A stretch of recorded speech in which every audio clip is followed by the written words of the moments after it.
Hi all. In our video of regarding your banking, today we are going to continue with your banking regulations, which is most important for us to understand, and it gives an oversight of what is the protection given by the government regarding the customers as well as the bankers for the through their regulations. Okay, so the banking regulations and oversight. The banking regulations are the laws and the rules that financial institutions must follow to ensure the stability and integrity of the financial system. So these regulations helps us to prevent, as I said earlier, the excessive risk taking, protecting the customers, and ensuring the proper functioning of the financial markets. So let us go into the topic, and we can understand in depth what are the regulations or the key areas of the regulations. First one is regarding your capital adequacy requirements.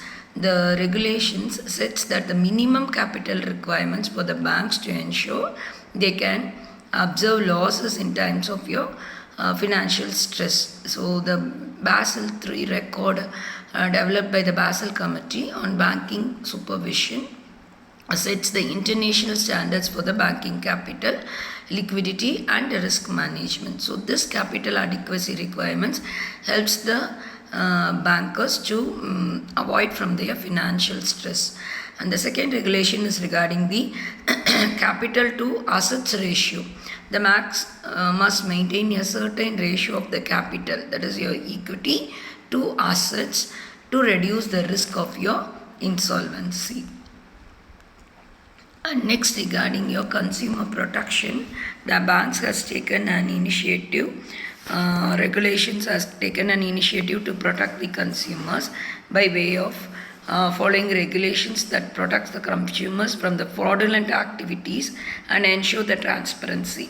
For example, the Dodd-Frank Act enforces consumer protection such as regulating mortgage lending practices and preventing the predatory lending.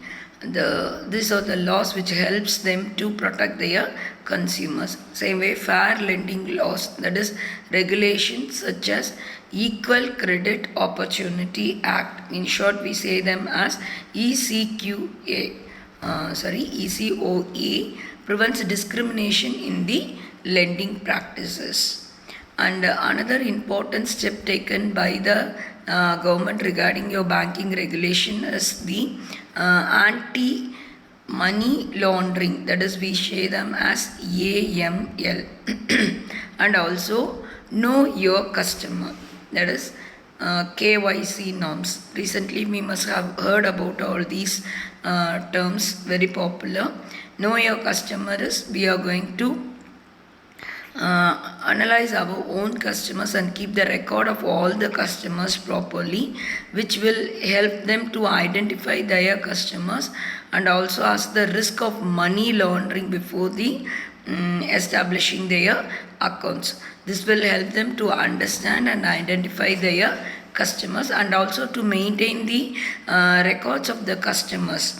So in your know your customers, we can see that we are maintaining various records, that is your personal details as well as their financial strength, their assets, their liabilities, everything will be systematically given in the know your customer form. So each and every customer, they have to fill the know your customer form before they are opening an account in a particular bank. So this norm is made compulsory in India. So this KYC norms, if it is not maintained by any banker, automatically we can see that the bankers are not permitted to they give their customers with their accepting of your deposits or providing the loans to their customers.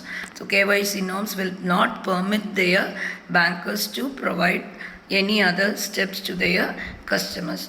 And also the banks must have systems in place to detect and report the suspicious transactions to prevent the money laundering and other illicit activities. This will help them to protect their customers as well as the protection of the bankers also. And deposit insurance to protect the depositors. Most countries have established deposit insurance programs.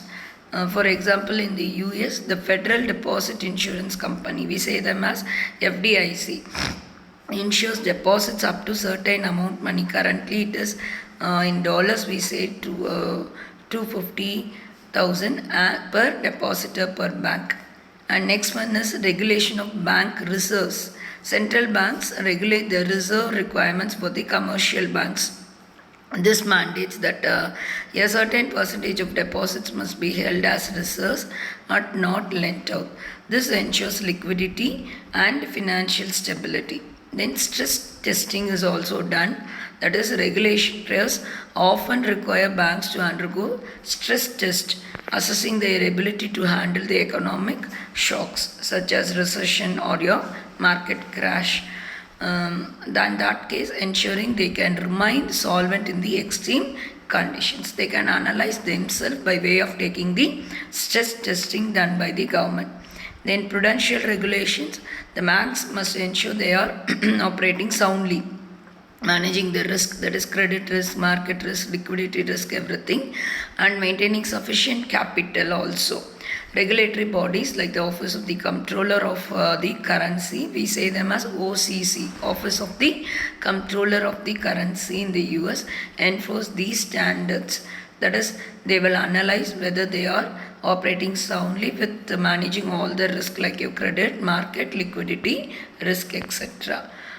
So these are all the things we are the steps which is taken by the government regarding the regulations towards the bankers. So this will help the to protect the consumers as well as the bankers. Keep in touch and follow the further videos also. Thank you.